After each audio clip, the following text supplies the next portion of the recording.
We're on the way.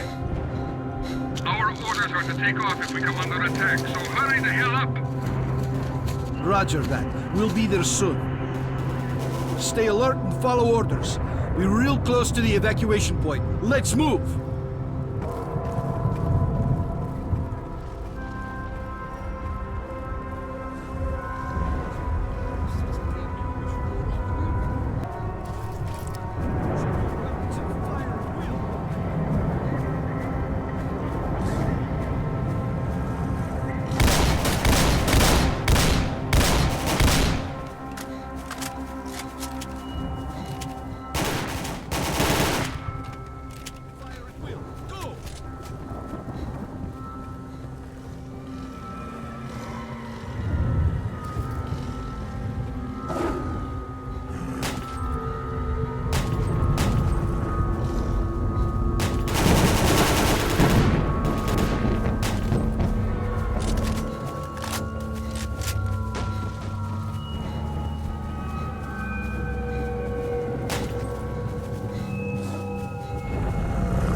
Don't stop. Keep moving. It's here! Run! Huh? Okay, run!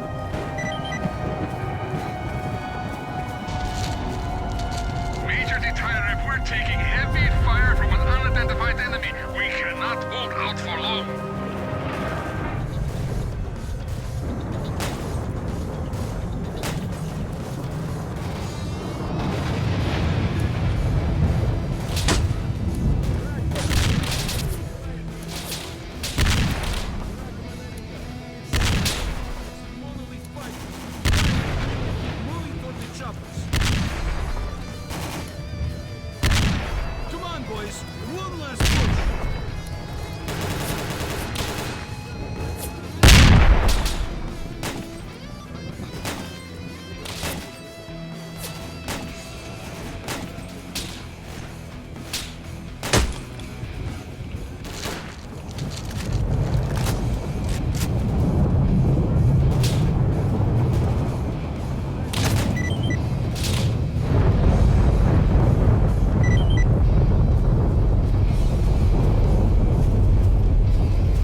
As a reward for successfully completing his investigation, Dektyrev was offered a promotion to colonel and the position of mission coordinator.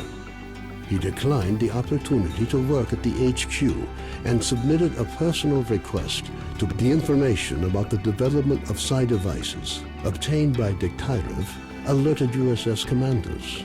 All the information gathered on X-designated laboratories was removed from military archives and filed as top secret. All personnel working in the zone were ordered to prevent the disclosure of information about the laboratory. Several experimental samples were made on the basis of technical documents for Item 62. Following a set of test trials, it was decided not to go ahead with large-scale deployment of the weapon due to the high cost of ammunition. Nonetheless, it would be reasonable to assume that further development of the Gauss rifle is ongoing. Skadovsk became home to any and all who could reach it. Fierce stalker resistance did not stop the bandits from making regular and ultimately unsuccessful attempts to establish their so-called order on the ship. Despite this, following the destruction of the Bloodsucker lair, it's unlikely that anything could significantly change the state of affairs on the Skadovsk. The old ship became a temporary center of stability. In the ever-changing, a fragile balance was reached between freedom and duty squads at Yanov Station. Tired of the endless struggle, fighters of both factions started leaving their squads and joining the Free Stalkers. The scientific expedition, organized by Professors Herman and Ozersky, was a success. The data they collected facilitated the development of groundbreaking medicine and technology, which prompted the Ministry of Education to allocate additional funding for Gary stories about the Army's fate scared stalkers away from Pripyat. The few who dared to venture into the city ran into inexplicable phenomena, which added further dark strokes to an already gloomy picture of the dead city. The legend of the Oasis stopped being a legend. The identity of those who managed to find a way to the secret anomaly became an increasingly regular topic of conversation among stalkers. Despite this, the number of adventurers trying to find it remained high, something the bandits were quick to take advantage of, with constant offers to lead stalkers to the Oasis, which organized mercenary squads continue to be active in the zone. Their interest in the secret laboratories is becoming increasingly difficult for USS operatives to ignore. Attempts to establish the identity of the client who hired the mercenaries proved the area around Yanov Station gained a reputation for being one of the most dangerous places in the zone. Fewer and fewer stalkers make it back from raids, many dying at the hands of mutants within view of the camp. One of those missing is Trapper, who set out to track down rumors of Zulu's fate reached the leader of duty, General Veronin. Counter to most expectations, Veronin decided to posthumously award Zulu with the Silver Shield, duty's highest decoration. Vano headed off to the freedom-controlled military warehouses, where his cheerful personality and optimism quickly earned him the popularity they merited. Ultimately, he took charge of a small group of researchers involved in investigating. A new group appeared in the zone. They are well trained, but their objectives are not known. Rumors say they used to be monolith fighters. Their leader is known as Strider. The list of casualties suffered in the course of Operation Fairway was amended with yet another name. Senior Lieutenant O.N. Sokolov died in the line of duty. A group of stalkers was forced to seek shelter on Noah's old barge during a particularly powerful emission.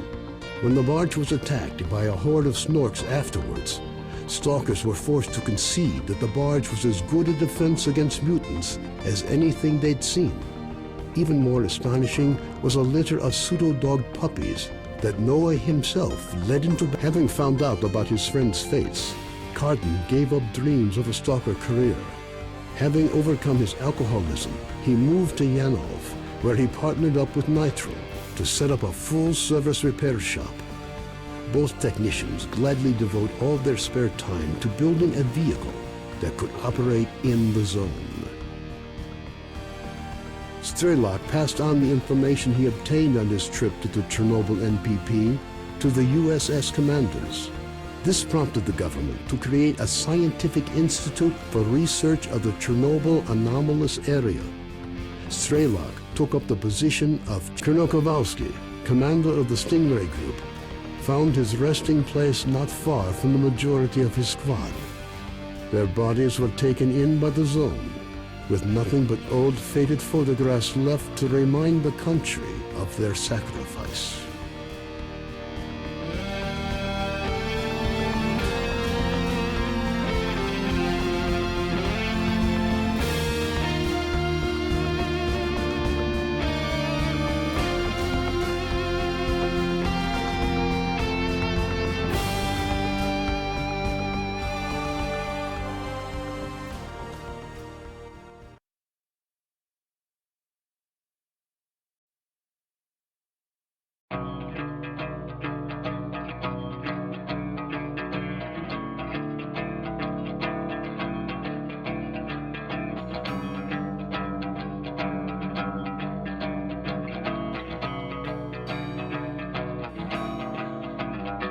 Взрывая мгновенье через сотни лет, мы растаем в пыли своих надежд, оставляя поколениям горький след. И в памяти лица близких нам людей, праздник красных флагов, звонкий смех детей. Все исчезло, остались слезы среди камней. Растворяя осколки грез, мы вспомним друга былом. Тень ошибки из детских слез, с ней живем. Время жить, время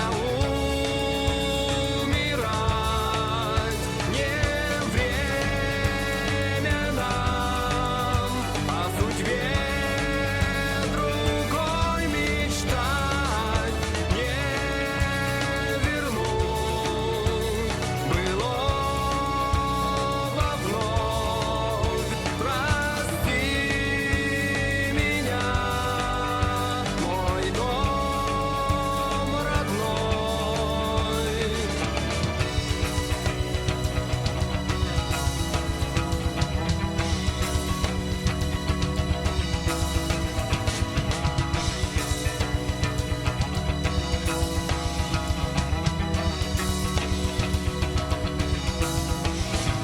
А жизнь на экране повторяет